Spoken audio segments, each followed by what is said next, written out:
ಇಲ್ಲಿ ಎಲ್ಲರೂ ಬೆರೆಯುವುದಕ್ಕೆ ಕಾರಣ ಅವ್ವ ಅವರ ಶ್ರೀಮಂತಿಕೆ. ಸುಜಾತ ಅವ್ವ ಅವರು ಶ್ರೀಮಂತರಲ್ಲಿ ಶ್ರೀಮಂತರು, ಭೌತಿಕ ಅಲ್ಲ. ಭೌತಿಕ ಇರಬಹುದು, ತಿರುವಳ್ಳುವರು ತಾವೆಲ್ಲ ಕೇಳಿರಬಹುದು. ನಮ್ಮ ಸರ್ವಜ್ಞನ ರೀತಿ ಅವರು ತಿರುಕ್ಕುರಳಲ್ಲಿ ಒಂದು ಮಾತನ್ನ ಹೇಳ್ತಾರೆ, ಸಿರಿಯ ಸಿರಿ ಯಾರು ಅಂದ್ರೆ, ಸಿರಿಯಲ್ಲಿ ಶ್ರೇಷ್ಠವಾದ ಸಿರಿ ಎಂದರೆ ಯಾವುದು ಅಂದ್ರೆ ಅವರು ಕೊಡುವ ಉತ್ತರ ಕಾರುಣ್ಯ. ಕಾರುಣ್ಯ ಇದೆಯಲ್ಲ, ಅದು ಸಿರಿಯಗಿಂತ ಸಿರಿ, ಶ್ರೀಮಂತರಿಗಿಂತ ಶ್ರೀಮಂತರು. ಆ ನೆಲೆಯಲ್ಲಿ ಸಿರಂದ ಸೆಲ್ವಂ ಎದುವೆಂಟ್ರಾಲ್ ಅರುಣ್ ಉಳ್ಳಂ ಎಟ್ಟು ಎತ್ತುದು ಅಂತ ತಮಿಳಲ್ಲಿ ಬರುತ್ತದೆ. ಅಂದ್ರೆ ಶ್ರೇಷ್ಠವಾದ ಸಿರಿ, ಶ್ರೀಮಂತಿಕೆ ಅಂದ್ರೆ ಕಾರುಣ್ಯದ ಮನಸ್ಸನ್ನ ಉಳ್ಳವರು. ಆ ಕಾರುಣ್ಯವನ್ನ ಸುಜಾತ ತಾಯಿಯವರಲ್ಲಿ ನಾನು ಕಂಡಿದ್ದೇನೆ, ಅನುಭವಿಸಿದ್ದೇನೆ. ಎಷ್ಟೊಂದು ವಿನೀತ ವಿನಮ್ರ, ಅಪ್ಪ ಹೇಳುವ ಹಾಗೆ ಬಾಗಿದ ತಲೆ ಮುಗಿದ ಕೈಯಾಗಿರಿಸು ಕೂಡಲ ಸಂಗಮ. ಯಾರಿಗೆ ಹಿರಿಯರಿಗೆ ಬಾಗ್ತಾರೋ ಅವರು ಜಗತ್ತಿನಲ್ಲಿ ತಲೆ ಎತ್ತಿ ನಡೆಯುತ್ತಾರೆ, ಇದು ಸತ್ಯ. ಆ ಶಕ್ತಿಯನ್ನ ಅವರು ಅಂತರ್ಗತವಾಗಿ ಮಾಡ್ತಾರೆ. ಅವರು ಮಾತೃ ಸ್ವರೂಪಿಗಳು. ಮಾತೃ ಸ್ವರೂಪಿ ಅನ್ನೋದಕ್ಕೆ ಒಂದು ಕವಿತೆ ನೆನಪಾಗ್ತದೆ. ಕೊಡೆ ಇಲ್ಲದೆ ಮಳೆಯಲ್ಲಿ ನೆನೆದು ಬಂದ, ಕೊಡೆ ಎಂದರೆ ಗೊತ್ತಿಲ್ಲ, ಛತ್ರಿ ಅಂತ ಹೇಳಿ. ಕೊಡೆ ಇಲ್ಲದೆ ಮಳೆಯಲ್ಲಿ ನೆನೆದು ಬಂದೆ, ಅಪ್ಪ ಬೈದರು, ಅಣ್ಣ ಬೈದರು, ತಮ್ಮ ಬೈದರು, ಆದರೆ ನನ್ನವ್ವ ಸುಜಾತ ತಾಯಿ ತನ್ನ ಸೀರೆಯ ಸೆರಗಿನಿಂದ ತಲೆಯನ್ನ ಸವರುತ್ತಾ ಒರೆಸುತ್ತಾ ಚೆನ್ನಾಗಿಯೇ ಬೈದರು, ನನ್ನನ್ನಲ್ಲ ಮಳೆಯನ್ನ. ಇದು ತಾಯಿ. ಈ ಭಾವ ಇದೆಯಲ್ಲ, ಆ ಬೆಸೆಯುವ ಭಾವ ಇದೆಯಲ್ಲ, ಒಳಗೊಳ್ಳುವ ಭಾವ ಇದೆಯಲ್ಲ, ಅದಕ್ಕಾಗಿ ಇಷ್ಟೊಂದು ಜನರು ಇಲ್ಲಿ ನೆರೆಯುವುದಕ್ಕೆ ಸಾಧ್ಯ. ನಾವು ಬದುಕ್ತಾ ಇದ್ದೇವೆ, ಬದುಕು ಎಲ್ಲರಿಗೂ ಮುಗೀತದೆ. ಆದರೆ ಬದುಕಿಗೆ ಒಂದು ಅರ್ಥ ಕೊಟ್ಟು ಹೋಗೋದಿದೆಯಲ್ಲ, ಬದುಕಿಗೆ ಒಂದು ಮೌಲ್ಯವನ್ನ ಕೊಟ್ಟು ಹೋಗೋದಿದೆಯಲ್ಲ, ಒಂದು ಹೆಜ್ಜೆ ಬಿಟ್ಟು ಹೋಗೋದಿದೆಯಲ್ಲ, ಇದು ಜೀವನ. ಈ ನೆಲೆಯಿಂದನೇ ಸಾಧನಶೀಲ ಕವಿಗಳಾದ ಶಿವಪ್ಪ ಅವರು ಒಂದು ಮಾತನ್ನ ಹೇಳ್ತಾರೆ, ಎನಿತು ಚೇತನ ನಡೆದಾಡಿ ಸಂಭ್ರಮದಿ ಬಿಟ್ಟು ಹೋಗಿವೆ ತಮ್ಮ ಹೆಜ್ಜೆ ಗುರುತುಗಳ, ಅದನ್ನರಸಿ ನಡೆದರೆ, ನುಡಿದರೆ ಅಲ್ಲ ನಡೆದರೆ, ಬದುಕು ಹಸಿರಿನ ಬಯಲು ನೆನೆದಿವ್ಯ ಆತ್ಮಗಳ ಮುದ್ದುರಾಮ. ಈ ಭಾವ ಸುಜಾತ ತಾಯಿಯವರಲ್ಲಿದೆ. ಅವರು ನುಡಿತಾರೆ, ನಡೀತಾರೆ. ಹಾಗಾಗಿ ಅವರದು ನಡೆನುಡಿಗಳ ಸಿದ್ಧಾಂತ ಅಂತ ನಾನು ಪರಿಭಾವಿಸ್ತೇನೆ. ಈ ಕಾರ್ಯಕ್ರಮ ಹೆಚ್ಚು ಶರಣ ಸೂತ್ರವನ್ನು ಒಳಗೊಳ್ಳೋದು ಅಂದ್ರೆ ವಿಶ್ವಸೂತ್ರ ಅಂತ ಅರ್ಥ. ತಿಗಡಿ ಗುರುಗಳು ಹೇಳಿದ ಹಾಗೆ, ತಾಯಿಯವರು ಹೇಳಿದ ಹಾಗೆ, ಇದು ವಿಶ್ವಸೂತ್ರ. ಇದು ಕರ್ನಾಟಕದ ಸೂತ್ರ ಅಲ್ಲ, ಭಾರತದ ಸೂತ್ರ ಅಲ್ಲ, ಇಂಗ್ಲೆಂಡಿನ ಸೂತ್ರ ಅಲ್ಲ, ಆಸ್ಟ್ರೇಲಿಯಾದ ಸೂತ್ರ ಅಲ್ಲ, ಇದು ವಿಶ್ವಸೂತ್ರ. ಇದು ಶರಣ ಸಂಸ್ಕೃತಿ, ಅದು ವಿಶ್ವ ಸಂಸ್ಕೃತಿ. ಅದು ಯಾಕೆಂದ್ರೆ ಭಾರತದ ಸಂವಿಧಾನದಲ್ಲಿ ನಾವು ಏನ್ ಹೇಳ್ತೀವಿ, ಭಾರತದ ಪ್ರಜೆಗಳಾದ ನಾವು ಅಂತ ಹೇಳ್ತೀವಿ, ಹೌದಲ್ಲ ಹೇಳಿ. ಆದರೆ ಅಪ್ಪ ಬಸವಣ್ಣನವರು ಹೇಳೋದು, ಇವ ನಮ್ಮವ ನಮ್ಮವ ಅನ್ನೋದು ಅದು ಜಗದ ಸಂಸ್ಕೃತಿ. ಅದು ಹಾಗಾಗಿ ಕಳಬೇಡ ಕೊಲಬೇಡ ಉಸಿಯ ನುಡಿಯಲು ಬೇಡ, ಮುನಿಯಬೇಡ ಅನ್ಯರಿಗೆ ಅಸಹ್ಯ ಪಡಬೇಡ, ಬೇಡ ತನ್ನ ಬಣ್ಣಿಸಬೇಡ, ಇದಿರ ಹಣಿಯಲು ಬೇಡ, ಇದೇ ಅಂತರಂಗ ಸುದ್ದಿ, ಇದೇ ಬಹಿರಂಗ ಸುದ್ದಿ ಎನ್ನುವ ಸಪ್ತ ಸೂತ್ರ ಕರ್ನಾಟಕಕ್ಕೆ ಸೀಮಿತವೋ ಭಾರತಕ್ಕೋ ಇಡೀ ಜಗತ್ತಕ್ಕೋ? ಈ ನೆಲೆಯಲ್ಲಿ ಶರಣ ಸೂತ್ರಕ್ಕೆ ಬೆಳಕಾದಾಗ ಮಾತ್ರ ಇಡೀ ಜಗದ ಬೆಳಕಾಗಲಿಕ್ಕೆ ಸಾಧ್ಯ ಆಗ್ತದೆ. ಇದನ್ನ ನಾವು ಹೆಚ್ಚು ಒತ್ತು ಕೊಟ್ಟು ಶರಣರ ಸಿದ್ಧಾಂತಗಳನ್ನ, ಶರಣರ ಆಚರಣೆಗಳನ್ನ ಬಿತ್ತಿ ಬೆಳೆಯೋದಿದೆಯಲ್ಲ, ಇದು ಜೀವನ ಆಗ್ಬೇಕಾಗಿದೆ. ನನಗೆ ಈ ಸಂದರ್ಭದಲ್ಲಿ ಜಪಾನ್ ದೇಶದ ಒಂದು ಜಾನಪದ ಕಥೆ ನೆನಪಾಗ್ತದೆ. ಜಪಾನ್ ಸಾವಿರಾರು ವರ್ಷಗಳ ಹಿಂದೆ ಬರಕ್ಕೆ ತುತ್ತಾಯಿತು. 5 ವರ್ಷಗಳ ಕಾಲ ಮಳೆ ಇಲ್ಲ, ಬೆಳೆ ಇಲ್ಲ. ಅಲ್ಲಿನ ಜನರು ಮರದ ಹಸಿರು ಎಲೆಗಳನ್ನ ತಿಂದು ಬದುಕುವ ಕಾಲಘಟ್ಟ ಬಂತು. ಎಲ್ಲೆಲ್ಲೂ ಆರ್ತನಾದ, ದುಃಖ, ಮಕ್ಕಳು ಎಲ್ಲರೂ ಕೂಡ ಸಾವಿನ ದವಡೆಗೆ ಸಿಲುಕಿದಂತ ಕಾಲಘಟ್ಟ. ಆ ಸಂದರ್ಭದಲ್ಲಿ ಒಬ್ಬ ಅಜ್ಜ, 80 ವರ್ಷದ ವೃದ್ಧ, ವಿವೇಕ ವೃದ್ಧ, ಜ್ಞಾನ ವೃದ್ಧ, ತನ್ನ ನಡುಮನೆಯಲ್ಲಿ ಒಂದು ಭತ್ತದ ಮೂಟೆಯನ್ನ ಹಿಡಿದು ಅದರ ಮೇಲೆ ಮಲಗಿದ್ದ. ಹೇಗೋ ಅಕ್ಕಪಕ್ಕದ ಮನೆಯವರಿಗೆ ಗೊತ್ತಾಯಿತು ವಿಷಯ. ಅಜ್ಜನ ಮನೆಯಲ್ಲಿ ಭತ್ತದ ಚೀಲ ಇದೆ, ಭತ್ತದ ಮೂಟೆ ಇದೆ ಅಂತ ಎಲ್ಲರೂ ಧಾವಿಸ್ತಾರ. ಇವರ ಶಬ್ದಕ್ಕೆ ಅವನ ಹಿಡಿತ ಜಾಸ್ತಿ ಆಯಿತು. ಬಿಡು ಬಿಡು ಕೊಡು ಅಂತ ಕೇಳ್ತಾರೆ, ಅವನು ಕೊಡಲ್ಲ. ಅವನ ಮುಷ್ಟಿ ಗಟ್ಟಿ ಆಯಿತು. ನಮ್ಮ ಹಸಿವಿಗಿಂತೂ ಅಜ್ಜ ಶ್ರೇಷ್ಠನು ಅಂತ ಹೇಳಿ ಅವನನ್ನ ಒಡೆದು ಇಡ್ತಾರೆ. ಅಜ್ಜನ ಪ್ರಾಣ ಹೋಗ್ತದೆ. ಚೀಲವನ್ನ ಬಿಚ್ಚಿ ಸುರಿತಾರೆ ಹಂಚ್ಕೊಳ್ಳಕ್ಕೆ, ಭತ್ತವನ್ನ ಹಂಚ್ಕೊಳ್ಳೋದಕ್ಕೆ.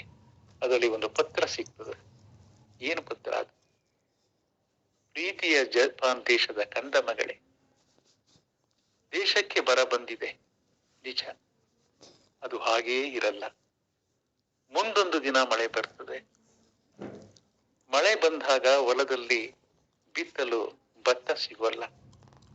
ಆದ್ರಿಂದ ನೀವೆಲ್ಲರೂ ಸಮ ಪ್ರಮಾಣದಲ್ಲಿ ಈ ಭತ್ತವನ್ನ ಹಂಚಿಕೊಂಡು ನಿಮ್ಮ ಹೊರೆಗದ್ದೆಗಳಲ್ಲಿ ಬಿತ್ತಿ ಬೆಳೆದು ಈ ದೇಶವನ್ನ ಹಸಿರು ಮಾಡಿ ಮುಂದಿನ ತಲೆಮಾರಿಗೆ ನೀವು ಕಾಣಿಕೆಯನ್ನ ನೀಡಿ ಹಸಿರನ್ನ ತೋರಿಸಿ. ನಿಮ್ಮ ಪ್ರೀತಿಯ ಅಜ್ಜ. ಮರುಗ್ತಾರೆ ಇವರು. ಎಂತ ತಪ್ಪು ಮಾಡ್ದ ನಾವು? ಆತ್ಮೀಯರೇ, ಈ ಕಥೆಯ ಹಿಂದೆ ಒಂದು ಸತ್ಯ ಇದೆ. 12ನೇ ಶತಮಾನದ ಶರಣರು ನಮಗೆ ವಚನಗಳೆಂಬ ಕಾಳುಗಳನ್ನ ಕೊಟ್ಟಿದ್ದಾರೆ, ಭತ್ತವನ್ನ ಕೊಟ್ಟಿದ್ದಾರೆ. ನಾವು ಇವತ್ತು ಆಧುನಿಕ ಜಗತ್ತು ಬಿತ್ತುತ್ತಿಲ್ಲ, ಬೆಳೆಯುತ್ತಿಲ್ಲ, ನುಡಿಯುತ್ತಿಲ್ಲ, ನಡೆಯುತ್ತಿಲ್ಲ. ಅಜ್ಜನ ಆಶಯ ಇದೆಯಲ್ಲ, ಅದು ಅಪ್ಪ ಬಸವಣ್ಣನವರ ಆಶಯವೂ ಕೂಡ. ಕಲ್ಯಾಣದ ಕ್ರಾಂತಿಯ ನಂತರ ಅಪ್ಪನ ಕೊನೆಯ ವಚನ ಇರಬಹುದು. ಚನ್ನಬಸವಣ್ಣನವರಿಗೆ ಹೇಳುವ ಮಾತು, ನಾನು ಬಂದ ಕಾರ್ಯಕ್ಕೆ ನೀವು ಬಂದಿರಿ, ನಾನು ನೀವು ಬಂದ ಕಾರ್ಯಕ್ಕೆ ಪ್ರಭುದೇವರು ಬಂದರು. ಕಲ್ಯಾಣವೆಂಬುದು ಪ್ರಣಯಿತೆಯಾಯಿತು. ನಾನು ತೈಲವಾದೆ, ನೀವು ಬತ್ತಿಯಾದಿರಿ, ಪ್ರಭುದೇವರು ಜ್ಯೋತಿಯಾದರು. ಚನ್ನಬಸವಣ್ಣ ಪ್ರಣತಿ ಒಡೆಯಿತು, ತೈಲ ಸೋರಿತ್ತು, ಬತ್ತಿ ಜಾರಿತ್ತು, ಜ್ಯೋತಿ ನಂದಿತ್ತು, ಕೂಡಲ ಸಂಗನ ಶರಣರ ಮನ ನೊಂದಿತ್ತು ನೊಂದಿತ್ತು ನೊಂದಿತ್ತು. ನಾವು ಆ ಸಂತ ಪರಂಪರೆಗೆ ಹೇಳ್ಬೇಕಾಗಿದೆ. ಪ್ರಣತೆ ಒಡೆದಿಲ್ಲ, ಬತ್ತಿ ಜಾರಿಲ್ಲ, ಬೆಳಕು ನಂದಿಲ್ಲ, ಅದನ್ನು ನಾವು ಮುಂದುವರಿಸ್ತಾ ಇದ್ದೇವೆ ಎನ್ನುವುದ ಪ್ರತೀಕವಾಗಿ ತಾಯಿ ಸುಜಾತ ಅವ್ವ ಈ ಚಿಂತನೆಗಳ ಬಿತ್ತಿ ಬೆಳೆಯುವುದರ ಮುಖಾಂತರ ಒಂದು ಅರಿವಿನ ಜ್ಯೋತಿಯನ್ನ ಪ್ರತಿಯೊಬ್ಬರ ಹೃದಯದಲ್ಲಿ ಬೆಳಗುವಂತೆ ಮಾಡ್ತಾ ಇದ್ದಾರಲ್ಲ. ನಾವೆಲ್ಲರೂ ಅವರ ಜೊತೆ ಇರಬೇಕಾಗಿದೆ. ನಿನ್ನೆ ತಿಗಡಿ ಗುರುಗಳು ಅನೇಕರು ಮಾತಾಡುವಾಗ ಅವರ ಒಂದು ಮಾತನ್ನ ಹೇಳಿದ್ರು, ನೀವೇ ಬೆಳೆಸಬೇಕು, ನಾನು ಕಿರಿಯಳು ಅಂದಾಗ ನನಗೆ ಇನ್ನೊಬ್ಬ ಗಂಗಪ್ಪ ಇದ್ದ ಎಸ್ ಎಂ ಜನ ಅಣ್ಣ, ನೀ ಅವ್ರನ್ನ ಕನ್ಫ್ಯೂಸ್ ಮಾಡ್ಕೋಬೇಡ, ಅದನ್ನೇ ಹೇಳಕತ್ತೀನಿ. ಅವನು ಗಂಗಪ್ಪನೇ ಇದ್ದ. ಸ್ವಲ್ಪ ತಮ್ಮ ಮೈಕದ ಸ್ವಿಚ್ ಆಫ್ ಮಾಡ್ಕೊಂಡ್ರೆ ಒಳ್ಳೇದು ಅನಿಸ್ತದ.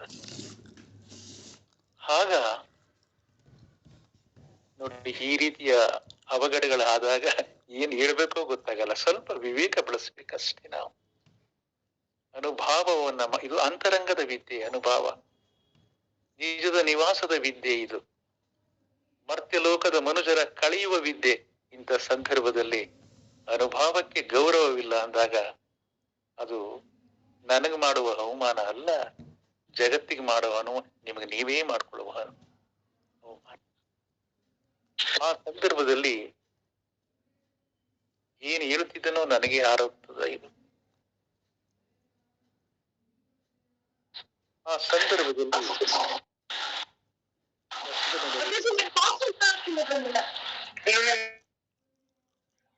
ಯಾರು ವೋಟ್ ಮಾಡ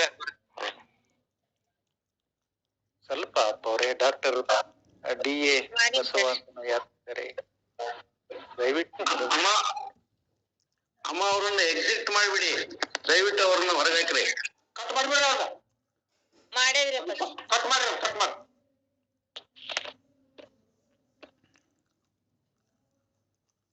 ಹೇಳಿಯಪ್ಪ ಹೇಳ್ರಿ. ಆ ಅಜ್ಜನ ಆಶಯವೇ ಅಪ್ಪ ಬಸವಣ್ಣನವರ ಆಶಯವೇ. ಅವರು ಒತ್ತು ತಂದದ್ದು ಕಲ್ಯಾಣದ ಕ್ರಾಂತಿಯ ನಂತರ ವಜ್ರ ವೈಡೂರ್ಯಗಳನ್ನೆಲ್ಲ, ವಚನ ಸಾಹಿತ್ಯವನ್ನು ಒತ್ತು ತಂದರು ನಮಗಾಗಿ, ನಮ್ಮ ಮುಂದಿನ ಪೀಳಿಗೆಗಾಗಿ. ಇದನ್ನ ಉಳಿಸ್ಕೊಳ್ಬೇಕಾಗಿದೆ, ಇದನ್ನ ಬೆಳೆಸ್ಕೊಳ್ಬೇಕಾಗಿದೆ ಅಂತ ಹೇಳ್ತಾ, ಹಗೆಯ ಹೊಗೆಯ ನಡುವೆ ಹೊಂಬಳಕಾಗಿ, ಧರೆಯ ದಗೆ ತನಿಸುವ ತಂಪಾಗಿ, ದಯೆಯೇ ಹರ್ಷಧಾರಿಯಾಗಿ, ಸರ್ವರನ್ನು ಸಲಹುವ ಶಾಂತಿ ದೂತನಾಗಿ, ಬಸವ ವಾಣಿ ಶರಣ ಸಾಮಾಜಿಕ ಸಂಸ್ಥೆ ಹಮ್ಮಿಕೊಳ್ಳುವ ಎಲ್ಲಾ ಕಾರ್ಯಕ್ರಮಗಳು ಒಂಬೆಳಕಾಗಿ, ಹೊಗೆಯ ನಡುವೆ ಒಂಬೆಳಕಾಗಿ ನಮ್ಮೆಲ್ಲರನ್ನ ಆಶೀರ್ವದಿಸಲಿ ಅಂತ ಹೇಳ್ತಾ ನನ್ನ ಮಾತುಗಳನ್ನ ಪರಿಸಮಾಪ್ತಿಗೊಳಿಸ್ತೇನೆ. ಇದು ಬಸವ ವಾಣಿ. ಯಾಕೆಂದ್ರೆ ವಾಣಿ ವೀಣೆಯಾದಾಗ ಮಾತ್ರ ಬದುಕು ನಾದವಾಗ್ತದ, ವಾಣಿ ಬಾಣವಾದಾಗ ಬದುಕು ರಣರಂಗವಾಗ್ತದ. ಇದು ಬಸವ ವಾಣಿ. ಆ ವಾಣಿಯನ್ನ ತಾಯಿ ಸುಜಾತ ಅವರು ಮಾಡಿಕೊಟ್ಟಿರೋದು ನಿಜಕ್ಕೂ ಇದು 100ರ ಬೆಳಕು ಅಂತ ಹೇಳಿದ್ರು.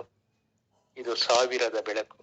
ಅಂಕಿಯಲ್ಲಿ ಹೇಳ್ತಾ ಇಲ್ಲ ನಾನು, 1000ದ ಬೆಳಕು ಅಂದ್ರೆ ಸಾವೇ ಇಲ್ಲದ ಬೆಳಕು.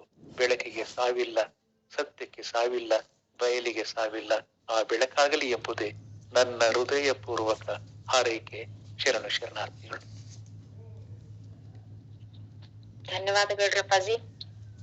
ಮಾತು ಮೌನ ಆಗಿ ಹೋಗ್ಬಿಟ್ಟು ನಿಮ್ಮ ಮಧುರವಾದಂತ ಮಾತುಗಳು, ಅಪ್ಪಾಜಿಯವರನ್ನೇ ನಾವು ಅಪ್ಪಾಜಿಯವ್ರ ಮುಂದೆ ಕುಂತು ಕೇಳಾಕತ್ತಿದೇವನೋ ಅಂತ ಹೇಳ ನಂಗ ಅನಸ್ತದ. ಸಿದ್ದೇಶ್ವರ ಅಪ್ಪಾಜಿಗಳೇ ಹೇಳಾಕತ್ತಾರೇನೋ ಅಂತ ಹೇಳಿ ಅನಸ್ತದ. ತಮ್ಮ ಬಿಡುವಿರ್ಲಾರ್ದಂತ ಒಂದ್ ನಿತ್ಯ ನಿರಂತರವಾಗಿ ಇಡೀ ದಿವಸ 3-4 ಹೊತ್ತ ಯಾವಾಗ ಕೇಳ್ತೀರಿ, ಯಾವಾಗ ನಾವು ಫೋನ್ ಹಚ್ಚದಾಕ್ರ ಒಂದ್ ಅರ್ಧ ತಾಸ್ಗಟ್ಲೆ. ಮತ್ತ ಹಿಂಗ ಅವ್ರು ಶಿಷ್ಯರನ್ನ ಬೆಳೆಸ್ಯಾರಲ್ಲ, ಎಲ್ಲಿ ನೋಡ್ದಲ್ಲೆಲ್ಲ ಅವ್ರ ಶಿಷ್ಯರ ಮಾತನಾಡ್ದಾಕ್ರ ಎಂತ ಜ್ಞಾನಿಗಳದಾರಪ್ಪ ಇವ್ರು ಎಲ್ಲಾರು ಅಂತ ಹೇಳಿ ಅನಸ್ತದ. ಅವ್ರೆಲ್ಲರೂ ಹೇಳ್ತಾರ, ನಾವು ಶಂಕರ್ ದೇವನೂರ್ ಅಪ್ಪ ಅವ್ರ ಶಿಷ್ಯರಾದದ್ದಕ್ಕ ಸಾರ್ಥಕತೆ ಭಾವ ಬರ್ತದ, ಅಥವಾ ಅವರಿಂದಲೇ ನಾವ್ ಇದನ್ನೆಲ್ಲಾ ತಿಳ್ಕೊಂಡಿವಿ ಅಂತ ಹೇಳಿ ಹೇಳ್ತಾರಲ್ಲ.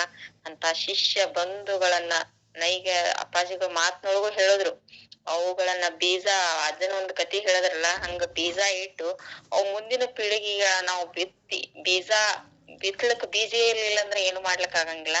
ಅದಕ್ಕ ಆ ಬೀಜಗಳನ್ನ ಸಂಗ್ರಹಿಸಿಟ್ಟು ಅವುಗಳನ್ನ ಬಿತ್ತಿ ಮತ್ತು ಮುಂದಿನ ಪೀಳಿಗೆಗೆ ನಾವು ಇಡ್ಬೇಕು ಅಂತಕ್ಕಂತ ಮೌಲಿಕ ಮಾತನ್ನ ತಾವು ಹೇಳಿದ್ರಲ್ಲ ಅಪ್ಪಾಜಿ. ಧನ್ಯವಾದಗಳು, ಶರಣಾರ್ಥಿಗಳು. ಈಗ ಅಶೋಕ್ ಹುಟ್ಟಿಗೆಯಪ್ಪ ಅವರು ಒಂದೆರಡು ಮಾತುಗಳನ್ನ ಹೇಳ್ರಿ ಅಪ್ಪಾಜಿ. ಎಲ್ಲರಿಗೂ ಶರಣು. ನಾವು ಇದ್ದೆವು ಬೌಂಡ್ರಿ ಮ್ಯಾಗೆ. ದೊಡ್ಡ ಮರಾಠಿ ಬಿ ನಮ್ಗೆ ಮಾತಾಡ್ಲಿಕ್ಕೆ ಬರಲ್ಲ, ದೊಡ್ಡ ಕನ್ನಡ ಬಿ ಮಾತಾಡ್ಲಿಕ್ಕೆ ಬರಲ್ಲ. ಅಂದ್ರೂ ಅಂತರ್ಭಾವಲಿ ಒಂದೆರಡು ಅವ್ರ ತಾಯಿಯವರು ಅಮ್ಮವ್ರು ಹೇಳ್ಯಾರ ತಂದ್ ಕಿಶಿಂದ ನಾ ಗುರುಗಳ ಆಶೀರ್ವಾದದಿಂದ ನಿಮ್ ಚರಣಿ ಎಲ್ಲರದು ನಮ್ರ ಹಾಕಿಸಿಂದ ಒಂದೆರಡು ತೊದಲು ಮಾತಾಡ್ತೆ. ಏನು ತಪ್ಪಾಗಿಪ್ಪ ಆದ್ರೆ ಕ್ಷಮಿಸ್ರಿ. ಇದು ಸತ್ಸಂಗ, ಇದು ಇಷ್ಟು ಸರಿಯಾಗಿ ನಡೆದದ. ಈ ಸತ್ಸಂಗ ಬಗ್ಗೆ ನನಗೊಂದು ಮರಾಠಿದಾಗ ಒಂದು ಹಾಡು ಅಟವಾಸ್ತದ ರೀ ತಾಯಿ. ಹಾಡೇನ ಅನಲ್ನ ಅದ್ರದ್ದು ಲಿರಿಕ್ಸ್ ಹತ್ತಿರ್ತಾನೆ ಒಂದು ಎಲ್ಲ ರೀತಿಯಲ್ಲಿ ತನಿಖೆ ಇರುತ್ತೆ. ಅಷ್ಟೇ ಶಾರ್ಟ್ ಅದ್ರಿ ಸರ್. संत वाहते कृष्ण माई तीरा बरल्या सुख दुःखाची जाणीव तिजला नाही. संत वाहते कृष्ण माई. ಈ ಮುಂದಿನ ಕಾಡುವಾಗ ನದಿ ನವೆ ती निसर्ग नीती आत्मगतीने सदा वाहती. हानीची लवही कल्पना नाही तिजला. संत वाहते कृष्णामाई. कुणी नदीला म्हणती माता, कुणी मानिती पूज्य देवता. पाषाणाची घडवून मूर्ती पूजित कुणी राही. संत वाहते कृष्णामाई. सतत वाहते उदंड पाणी, सतत वाहते उदंड पाणी. कुणीन वळवुनी नेई राणी. आळशाला ही व्हावी ते कैशी गंगा फलदाई. संत वाहते कृष्णामाई. ಅಮ್ಮವ್ರೆ ನಿಮ್ಮಿಂದ ಭರ್ಪೂರ್ ಶಕ್ತಿ ಅದ. ಇದರಿಂದ ಅಪ್ಪಾಜಿ ಪ್ರೇರಣಾ ಅದ. ಎಲ್ಲರದು ದೊಡ್ಡ ದೊಡ್ಡ ಸಾಹಿತ್ಯಿಕ ವಿಚಾರವಂತ ಮಠಾಧೀಶರದು ನಿಮ್ ಹಿಂದೆ ಇಲ್ಲಿ ಭಯಂಕರ ಪಾಠಗಳು ಅದ. ಈಗಡಿ ಅಪ್ಪಾಜಿ ಅಂತಕರ ಅವರು ಅಂದ್ರ ಇಷ್ಟು ಸಾಹಿತ್ಯಿಕರ ಅವ್ರದ್ರೆ ಅದೇ ಅದ. ನಮ್ದು ತೆರದಾ ಡಾಕ್ಟರ್ಸು ಅವ್ರು ಇನಿಷಿಯಲಿ ಮಾಡ್ಕೊಟ್ಟಾರ ನಿಮ್ಗ, ಅವ್ರದ್ದು ಬಿ ಅದ. ಎಲ್ಲರದೇ ನಿಮ್ ಜೊತೆ ಅದ. ಮತ್ತೊಂದು ಹೇಳ್ತೆ, ಎಲ್ಲರ ನಮ್ ಸತ್ಸಂಗಿಗಳಿಗ ಇದು ಟೆಕ್ನಿಕ್ ಅದ. ಇದು ಕೇಳಿಗ ಒಮ್ಮೊಮ್ಮೆ ನಮ್ಮ ಅಂತ್ಯಕ್ಕ ಯಾರೇ ಬಾಜು ಕೇಳ ಒಂದ್ ತೊಂದ್ರೆ ಹಾಕಿರ್ತಾವ. ಇವನ್ ಮನ್ ಆದ್ರೆ ಬಿ ನನ್ ತೊಂದ್ರೆ ಇತ್ತು, ನನಗ್ ಬಂದ್ ಮಾಡ್ಲಿಕ್ ಬರ್ಲಿಲ್ಲ ಮನ್ನ. ಅದು ಅದಕ್ಕಂದ್ರೆ ನಾವ್ ಹೊರಗೆ ಹೋದ್ ಎಕ್ಸಿಟ್ ಅದ. ಹೇಳ್ತಾರಕ್ಕೆ ನಾವ್ ಹ್ಯಾಂಗ್ ಮಾಡ್ಬೇಕು, ನಮ್ ಮಾತು ಬರಲ್ಲ ಕರೆಕ್ಟ್ ಅದ, ನಮಗ್ ತಿಳಿತದ. ತಿಳಿದ್ರಿ ಬಿ ಮತ್ ನಾವ್ ಹ್ಯಾಂಗ್ ಸಪೋರ್ಟ್ ಕೊಡ್ಬೇಕು ಅವ್ರಿಗಂದ್ರ ನಮ್ಮ ಮೊಬೈಲ್ಗಳು ಅದಕ್ಕೆ ಏನೋ ಡಿಸ್ಟರ್ಬ್ ಮಾಡ್ಲಾರ್ದೆ ಮನುಷ್ಯರಿಗೆ ಕೇಳಾಗ್ತವ್. ದೂಸರಾ ಮಾತಾ ಹಿಂಗ ನಾವು ಅವ್ರಿಗೆ ಡಿಸ್ಟರ್ಬ್ ಮಾಡ್ಕೋತ ಕೂತೇವ ಅಂದ್ರ ಅವ್ರ ಅಂತ್ಯಕ್ಕ ಭಯಂಕರ ಶಕ್ತಿ ಇರ್ತದ. ಅವ್ರ ಶಕ್ತಿ ನಮ್ ಅಂತ್ಯಕ್ಕ ಹಾಕ್ತಿರ್ತಾರ. ಆಳಿಗೆ ನಮ್ ಪಾತ್ರ ಕೊಲ್ಲಬೇಕು. ಈಗ ದೇವನೂರ ಅಪ್ಪಾಜಿ ಅವ್ರು ಎಷ್ಟು ಭಾರಿ ಹೇಳಿದ್ರು. ಆಳಿ ಅಕ್ಷರಶಃ ಅದು ಡಿಸ್ಟರ್ಬ್ ಬತ್ತು ಎರೆ ಬಸ್ವಾಮಿ ಅಂದ್ರೆ ನನ್ ಹೆಂಗ ಗುರ್ತದ್ರು ಅಲ್ಲಿ ಯಾರ ತಪ್ತು ಅಲ್ಲಿಗೆ ಅವರು ಅಡ್ಕಾಳಿದ್ರು. ಅವ್ರ ಅಂತಕ್ಕ ವಾಣಿ ನಿಂತು. ಹಂಗ ಯಾರು ಮಾಡ್ಲಾರ್ದೆ ಅವ್ರಿಗೆ ಸುಜಾತಮ್ಮ ಅವ್ರಿಗೆ ಸಪೋರ್ಟ್ ಕೊಡಂದ್ರೆ ಹೆಂಗ ನಾವ್ ಏನೂ ತೊಂದ್ರೆ ಆಗ್ಲಾರ್ದೆ ಸ್ವತಃ ಯಾರಿಗ್ ಬಿ ತೊಂದ್ರೆ ಆಗ್ಬಾರ್ದು. ಆ ಟೈಪ್ ನಾವ್ ಕೇಳಕ್ ಅನ್ಸು ಕೇಳ್ರಿ. ಒಲ್ಲಾಗಿತ್ತಂತ ಬಂದ್ ಮಾಡಿ ಕಿಸಿಂದ 2 ಮಿನಿಟ್ ಹೊರಗೆ ನಿಂತ ಕಿಸಿಂದ ತಾವ್ ಮಾತಾಡಿ ಮತ್ತೆ ಒಳಗೆ ಬರ್ರಿ, ನೋ ಪ್ರಾಬ್ಲಮ್. ಅದಕ್ಕೆ ಮತ್ತವ್ರಿಗೆ ಡಿಸ್ಟರ್ಬ್ ಮಾಡ್ಬೇಡ್ರಿ. ಇದು ನಮ್ದು ಕಳಕಳಿ ವಿನಂತಿ ಅದ. ಇದು ತಾರ್ ಎಂದು ಕಡಿಬೇಡ್ದು.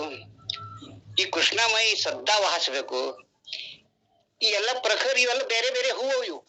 ಈ ಹೂವ ಜೋಡಿಸಿ ಇಂದ ಸಿದ್ದೇಶ್ವರ ಅಪ್ಪಾಜಿಗ ಹಂಗ ಎಷ್ಟು ಭಾರಿ ಹಾರ ಹಾಕ್ತಾರ ಅವರು. ಇದು ತಮಗೆ ಯಾರಿಗ್ ಬಿ ತಿಳಿದು ಬರಲ್ಲ. ಯಾವ ಹೂವ ಎಷ್ಟು ವಾಸ ಕೊಡ್ತದ, ಯಾವ ಎಷ್ಟು ತೇಜ ಅದ, ಯಾವ ಎಷ್ಟು ತಿಕಾಸದ. ನೆವರ್. ಇವರು ಪೂರ ಪುಣ್ಯ ಭಯಂಕರ ಅದ್ರಿ. ಸುಜಾತಮ್ಮ ಅವ್ರದ್ದು, ಕೃಷ್ಣಮಯ್ಯ ಅವ್ರದ್ದು. ಅದಕ್ಕಂದು ಅವ್ರಿಗೆ ಉದಂಡ ಯಶಸ್ಸು ಸಿಗ್ಲಿ. ಅವ್ರದಿಂದ ಇಂಥವು ಇದು ಅಥವಾ ಇದಕ್ಕ ಬರವರಾಟಿದು ಕಾರ್ಯಗಳು ಅವ್ರ ಕೈಲಿ ಆಗ್ಲಿ. ಅದಕ್ಕೆ ಪ್ರೇರಣಾ ಕೊಡೋರು ಭರ್ಪೂರ್ ಮಂದಿರ. ಹಿಮಾಲಯ ಪರ್ವತ ಅದ. ಅದಕ್ಕಂದು ಹಿಮಾಲಯ ಪರ್ವತ ಅಂದ್ರೆ ನಮ್ದು ನಾಯ್ಕರ್ ಮಹಾರಾಜ್. ಇಷ್ಟು ಹೇಳಿಕಿಶಂತ ಅಮ್ಮವ್ರೆ ನನ್ ಕಡೆ ಅಂತ ತಪ್ಪೈತೆ ಕ್ಷಮಿಸ್ರಿ. ಎಲ್ಲಾ ಸತ್ಸಂಗಿಗಳಿಗೆ ವಿನಂತಿ ಮಾಡ್ತೆ, ಮತ್ತೊಮ್ಮೆ ವಿನಂತಿ ಮಾಡ್ತೆ. ನಾವ್ ಎಷ್ಟು ಹೃದಯದಲ್ಲಿ ಸಪೋರ್ಟ್ ಕೊಡ್ತೇವೆ ಅಟ್ ಅದು ತೇಜದಲ್ಲಿ ಸಂತಲಿ ವಾಸ್ತವ. ಅದಕ್ಕಂದು ತಾವೆಲ್ಲರೂ ಇದು ಹಿಂದೆ ನಿಶ್ಚಯ ಮಾಡಮಿ ಕಿ ಏನೋ ಅವ್ರಿಗೆ ತ್ರಾಸ ಆಗದೆ ಅವ್ರ ಕಾರ್ಯ ಹಿಂಗೆ ಹರ್ನಿಶ್ ನಡಿಲಿ ತನ್ಕಿಶಿಂದ ಸಿದ್ದೇಶ್ವರ ಮಹಾರಾಜ ಚರಣಿ ವಿನಂತಿ ಮಾಡಿ, ಎಲ್ಲಾ ಸಾಧು ಸಂತರ ಸತ್ಸಂಗಿಗಳ ಚರಣಿ ವಿನಂತಿ ಮಾಡಿ ನಂದು 2 ತೊದಲು ನುಡಿ ಮುಗಿಸ್ತೆ. ನನಗೆ ಎಂತಪ್ಪ ಆದ್ರೆ ಕ್ಷಮ ಮಾಡ್ರಿ ಅಮ್ಮ ಅವರ. ಶರಣು ಶರಣು. ಧನ್ಯವಾದಗಳ್ರಿ ಅಪ್ಪಾಜಿ, ಧನ್ಯವಾದಗಳ್ರಿ. ನೀವು ತಪ್ಪು ಮಾಡುವಂತ ವ್ಯಕ್ತಿನೇ ಅಲ್ಲ, ಅದೇನು ಅನ್ಲಕ್ ಹೋಗ್ಬೇಡ್ರಿ. ನಿಮ್ಮ ಭಾವಪೂರ್ಣ ಆಶೀರ್ವಾದಕ್ಕ ನಾನು ಚಿರಋಣಿ ರೀ ಅಪ್ಪಾಜಿ. ಶರಣು ಶರಣಾರ್ಥಿಗಳು. ನಿಮ್ ಭಾವ ಎಷ್ಟು ಮೃದು ಅದ, ಎಷ್ಟು ದೊಡ್ಡದದ, ಅದನ್ನ ವರ್ಣಿಸ್ಲಕ್ ಸಾಧ್ಯ ಇಲ್ರಿ. ದೇವನೂರಪ್ಪ ಅವ್ರಿಗೆ, ತಿಗಡಿ ಅಪ್ಪಾಜಿ ಅವ್ರಿಗೆ, ನಾಯ್ಕರ್ ಅಪ್ಪಾಜಿ ಅವ್ರಿಗೆ, ಮತ್ತ ನಮ್ ಮುಲ್ಕರ್ ಸರು, ಗಣಾಚಾರಿ ಸರು, ಪೊಲೀಸ್ ಪಾಟೀಲಪ್ಪ ಅವರು, ವಿಜಯ್ ಕುಮಾರ್ ತೇಲಿಯಪ್ಪ ಅವರು, ಬಹಳ ಮಂದಿ ನಮ್ ತಾಯಂದಿರು ಬಹಳಷ್ಟ ಅದಾರ. ಎಲ್ಲಾ ತಾಯಂದಿರು ಒಬ್ಬರಲ್ಲೇ ಹೇಳ್ತೀನಿ ನಾನು. ಈಗ ಪಾರ್ವತಿ ಅಂಬ್ಲಿ ಅಮ್ಮ ಅವ್ರು ಒಂದೆರಡು ಮಾತ ಹೇಳಿ ಇದನ್ನ ಇನ್ನು ಮುಗಿಸೋಣ್ರಿ ಅಮ್ಮ. ಅಮ್ಮ ರೀ, ಪಾರ್ವತಿ ಅಮ್ಮ. ಈ 100ರ ಸಂಚಿಕೆ ಅತ್ಯಂತ ಸಂಭ್ರಮದಿಂದ 100 ಮತ್ತು ಕೋಟಿಗಟ್ಲೆ ಹಂಗೆ 1000 ಗಟ್ಲೆ ಹಂಗೆ ಮುಂದುವರ್ಕೊತ ಹೋಗ್ಲಿ. ಸುಜಾತ ಅಮ್ಮ ಅತ್ಯಂತ ಸುಂದರವಾಗಿ ನಡೆಸ್ತಾರೆ. ತಮ್ಮಲ್ಲಿ ಗಣ್ಯ ವ್ಯಕ್ತಿಗಳು, ಎಲ್ಲ ಕವಿಗಳು, ಸಾಹಿತಿಗಳು ಎಲ್ಲರೂ ಬಂದು ತಮ್ಮಲ್ಲಿ ತಮ್ಮ ಅನುಭವವನ್ನು ನೀಡ್ತಾರ. ಮತ್ತು ಶಂಕರ ದೇವನೂರಪ್ಪಾಜಿ ಅವರಿಗೆ ಕೂಡ, ಅವರು ಕೂಡ ಎಲ್ಲರನ್ನು ಬರಮಾಡಿಕೊಂಡಿರ್ತಾರ. ಬಹಳ ಚಂದ ನಡೆಯತೈತ್ರಮ್ಮ. ಕೊಟ್ಟಿಗೆ ಸರು ಬಹಳ ಚಂದ ಮಾತಾಡಿದ್ರು, ಪಟ್ನ ಚಟ್ಟಿ ಸರು, ಪ್ರತಿಯೊಬ್ರು ಬಹಳ ಉತ್ತಮ ರೀತಿಯಿಂದ ತಮ್ಮ ಅನುಭವವನ್ನು ಹಂಚಿಕೊಂಡ್ರಮ್ಮ. 100ರ ಸಂಭ್ರಮ ನನಗೆ ಬಹಳ ಸಂತೋಷ ತಂದಿದೆ. ಹೆಚ್ಚಿಗೆ ಹೇಳಕ್ಕೂ ಆಗಂಗಿಲ್ಲ. ನಮ್ಮ ಮಹೇಶ್ ಡಾಕ್ಟರ್ ಕೂಡ ದಿನ ನಮ್ಮ ಮನೆಯವ್ರ ಹೆಸರು ತೆಗಿಲಾರ್ದ ಅವರು, ಅವರಿಗೂ ಒಂದು ಕೋಟಿ ಧನ್ಯವಾದಗಳು ಹೇಳ್ಬೇಕು.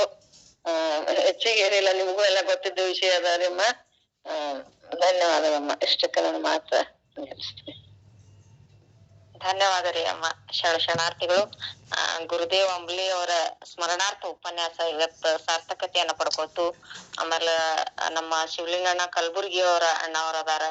ಆಮೇಲೆ ಶಿವಾಜಿ ಅನಗೂರ್ ಅಣ್ಣವರು, ಆಮೇಲೆ ಬಹಳಷ್ಟು ಜನರು ಎಲ್ಲರೂ ಕಲಬುರ್ಗಿ ಅಣ್ಣವ್ರಿಗೆ, ಉಳಿದವ್ರೆಲ್ಲರಿಗೂ ನನ್ನ ಶರಣಾರ್ಥಿಗಳು.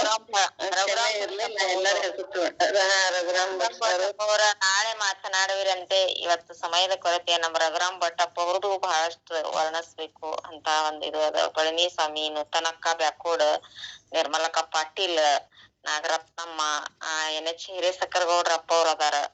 ಎಲ್ಲರಿಗೂ ನಾನು ಧನ್ಯವಾದಗಳನ್ನ ಶರಣಾರ್ಥಿಗಳನ್ನ ಹೇಳ್ತೀನ್ರಿ. ಮೈತ್ರಮ್ಮ ಪಾಟೀಲ್, ಈಗ ಮೀನಾಕ್ಷಕ್ಕ ತಲಂಗಿ ಅವರು ಒಂದು ಸಣ್ಣದು ವಚನ ಮಂಗಲವನ್ನ ಮಾಡಿ ಈ ಕಾರ್ಯಕ್ರಮವನ್ನ ಮುಗಿಸ್ಬೇಕು ಅಂತ ಹೇಳಿ ನಾನು ಕೇಳ್ಕೊತೇನ್ರಿ. ಎಲ್ಲರಿಗೂ ಶರಣಾರ್ಥಿಗಳು, ಧನ್ಯವಾದಗಳು.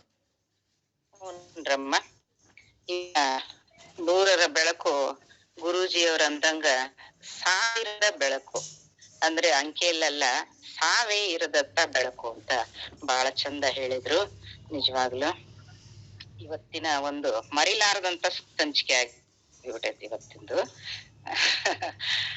ಓಂ ಶ್ರೀ ಗುರು ಬಸವಲಿಂಗಾಯ ನಮಃ. ಎಲ್ಲರಿಗೂ ಅನಂತ ಶರಣಾರ್ಥಿಗಳು. ಒಂದು ಸಿದ್ದರಾಮೇಶ್ವರ ವಚನವನ್ನ ಹೇಳ್ತೇನೆ. ಪಾವನವಾದೆನು ಬಸವಣ್ಣ ನಿಮ್ಮ ಪಾವನ ಮೂರ್ತಿಯ ಕಂಡು, ಪಾವನವಾದೆನು ಬಸವಣ್ಣ ನಿಮ್ಮ ಪಾವನ ಮೂರ್ತಿಯ ಕಂಡು,